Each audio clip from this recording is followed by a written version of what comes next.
May diabetes ba? Bawal na ang dessert? Alamin ang gintong gabay ni Doktora Reyna.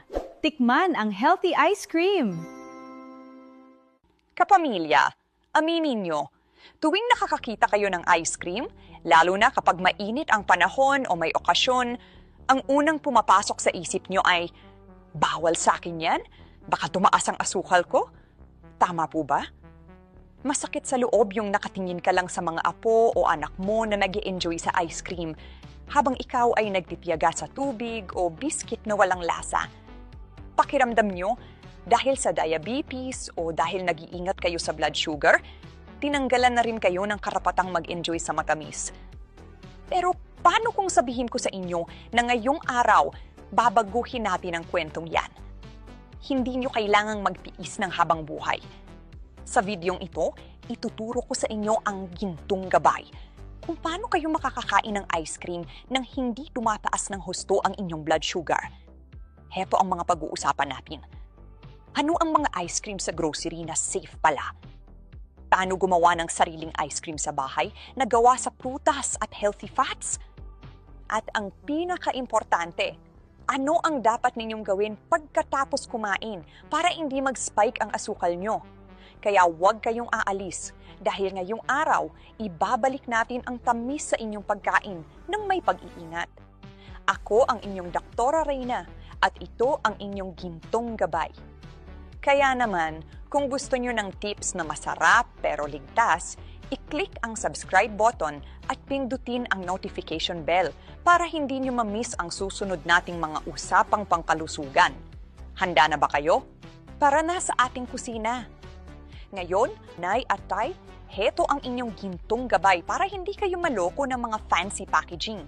Sa harap ng karton, madalas nating mabasa ang sugar-free o no sugar added. Pero wag tayong basta-basta naniniwala sa harap. Ang totoong kwento ay nasa likod sa Nutrition Facts label. Doktora Reyna, unahin natin ang total carbohydrates. Dito tayo madalas magkamali. Kahit nakasulat na zero sugar, tingnan nyo pa rin ang total carbs. Bakit? Dahil kung ang ice cream ay gawa sa maraming harina, cornstarch o maltodextrin para lumapot, tataas pa rin ang blood sugar nyo. Yung carbs, nagiging asukal din yan sa loob ng katawan natin. Pangalawa, pag-usapan natin ang sugar alcohols, mga sangkap gaya ng erythritol, stevia o xylitol. Ito ang mga sugar alternatives. Ang stevia at erythritol ay karaniwang safe dahil hindi sila agad nagpapataas ng insulin. Pero babala, huwag sumobra. Ang ilang sugar alcohols ay nakaka-bloat o may laxative effects sa tiyan kapag nasobrahan. Kaya kung bago pa lang kayo sa mga low-carb treats, dahan-dahan lang muna. Pangatlo, ang malaking pagkakaiba ng no sugar added sa sugar-free. Ang no sugar added ay ibig sabihin lang walang inidagdag na asukal, pero pwedeng ang mismong sangkap gaya ng gatas o prutas ay natural na mataas sa asukal. Ang sugar-free naman ay mas strikto. Kadalasan ay ginagamitan ng alternative sweeteners. Ang pinaka-importante mga Nay at Tay, check the ingredient list. Kung ang pangalawa o pangatlo sa listahan ay high fructose corn syrup o cane sugar, ibalik nyo na yan sa shelf. Hanapin ang mga produkto na ang base ay almond milk, coconut cream o heavy cream at ginamitan ng mga plant-based sweeteners gaya ng stevia o monk fruit. Kaya sa susunod na mamalengke kayo, huwag magpadala sa marketing, maging mapanuri. Dahil kapag alam nyo ang binabasa nyo, kayo ang may control sa inyong kalusugan, hindi ang mga label na yan. Kaya bago kayo bumili ng kahit ano, lagi nating tingnan ang nutrition facts sa likod. Huwag magpalin lang sa label na sugar-free. Dahil minsan, mataas naman ang carbohydrates o sugar alcohols nito na pwede pa rin magpataas ng inyong blood sugar.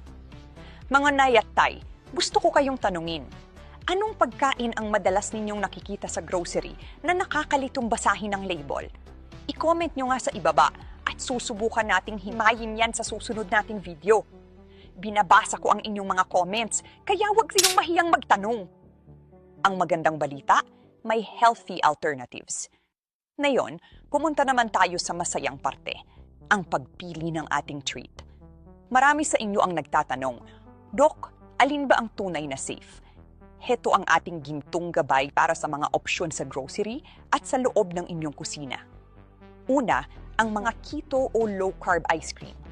Ang mga ito ay madalas gumagamit ng almond milk o heavy cream bilang base at erythritol o monk fruit bilang pampatamis. Bakit ito mas safe? Dahil ang fat content nito ay nakakatulong para bumagal ang absorption ng asukal sa dugo.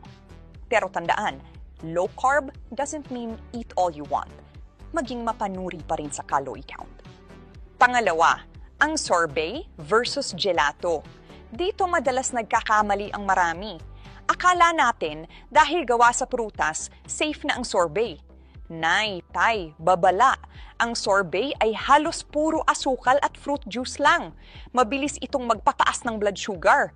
Ang gelato naman, bagamat mas creamy, ay karaniwang mataas sa saturated fats at asukal. Kaya kung pipili, laging hanapin ang sugar-free versions ng mga ito. O kaya naman, mas mainam na gawin na lang ang ating sariling version. Ito ang paborito kong sikreto, ang nice cream. Sa halip na bumili ng mahal at puno ng preservatives, tayo na lang ang gumawa. Kumuha kayo ng frozen avocado.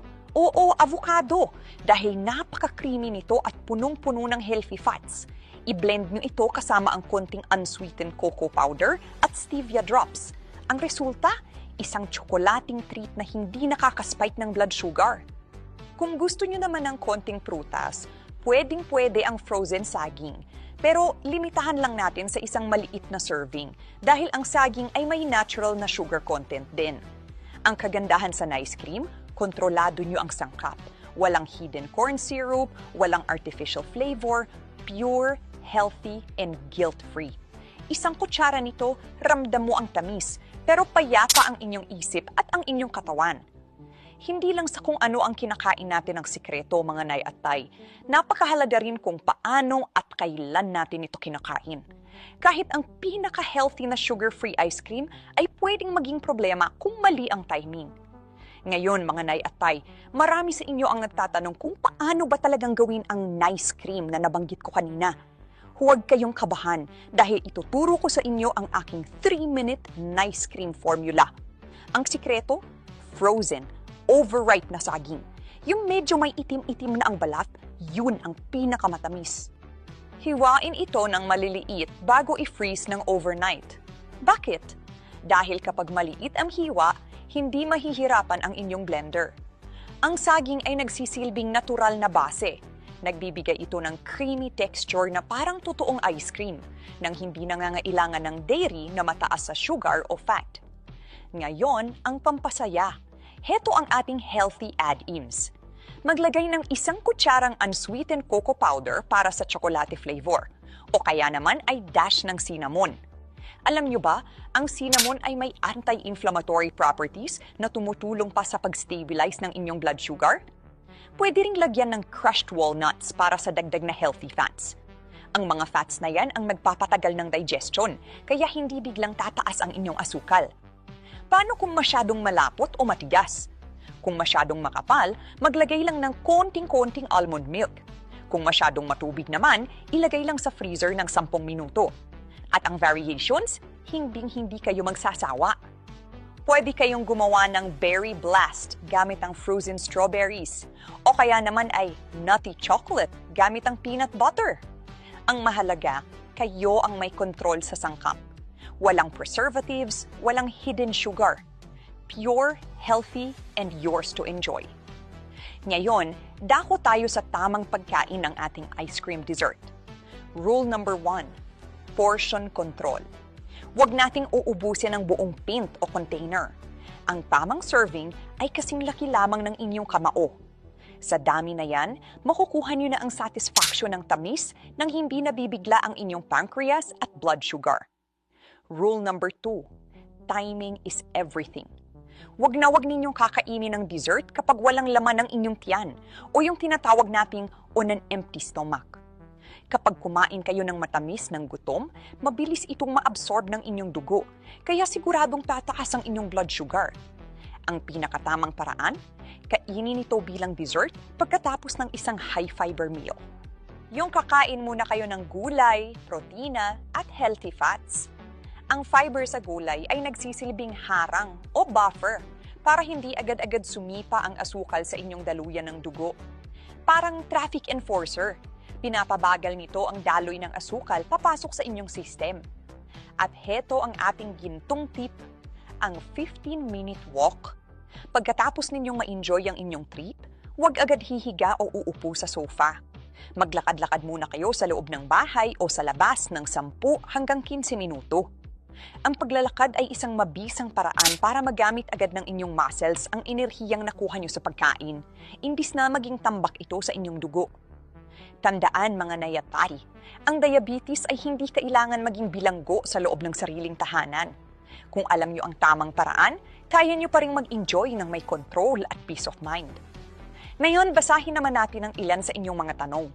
Isa sa madalas ninyong itanong, Doktora, pwede pa ito sa may kidney problem? Mga nay at tay, pakinggan nyo ito ng mabuti. Ang bawat pasyente ay may kanya-kanyang pangangailangan. Kung kayo ay may chronic kidney disease, mas limitado ang inyong protein at potassium intake. Kaya bago subukan ng anumang low-carb treat, kahit gawa pa ito sa avocado, kumonsulta muna sa inyong nephrologist o personal na doktor. Pangalawang tanong, gaano kadalas pwedeng kumain ito? Ang sagot ko ay simple. Ang dessert ay hindi dapat maging main course. Kahit pa healthy ang inyong choice, ituring pa rin itong paminsan-minsang treat. Ang ating layunin ay makuha ang saya ng pagkain, pero hindi ito dapat maging araw-araw na habit na makakaabala sa inyong blood sugar monitoring. Gusto ko lang ipaalala sa inyo mga naitatay, ang lahat ng tinuturo ko rito ay guide lamang. Hindi ito pamalit sa inyong mga gamot o sa payo ng inyong mga doktor na nakakakilala sa inyong medical history. Kung may nararamdaman kayong kakaiba pagkatapos kumain o kung biglang tumaas ang inyong readings, makinig sa katawan nyo. Huwag matakot magtanong. Mas mabuting maging maingat kaysa magsisi sa huli. Ang pag-aalaga sa katawan ay isang proseso. Step by step, araw-araw, hanggang sa maging natural na bahagi na ito ng inyong pamumuhay. Mga nayatay, tandaan natin, ang pagkakaroon ng diabetes o blood sugar concerns ay hindi katapusan ng mundo. Hindi ito nangangahulugan na kailangan nating ipagkait sa ating sarili ang lahat ng saya sa pagkain. Ang susi ay tamang kaalaman, disiplina, at pagpili sa kung ano ang tunay na nakabubuti sa ating katawan. Ngayon, gusto kong malaman ang inyong kwento. Kayo mga nayatay, ano ang paborito ninyong flavor ng ice cream na mamimiss ninyo? O baka naman, mayroon kayong sariling healthy secret sa kusina na gusto ninyong ibahagi. I-comment nyo lang sa ibaba at basahin natin yan sa susunod nating mga episode. Kung nakatulong ang ating usapan ngayong araw, huwag ninyong kalimutang mag-like at mag-subscribe para tuloy-tuloy ang ating mga tips sa kalusugan. I-share nyo rin ito sa inyong mga kumpare, kumare o kapamilya na kailangan din ng ganitong gabay. Alagaan ang katawan dahil ito ang ating tunay na kayamanan. Hanggang sa susunod, ako ang inyong Doktora Reyna ng Gintong Gabay. Paalam!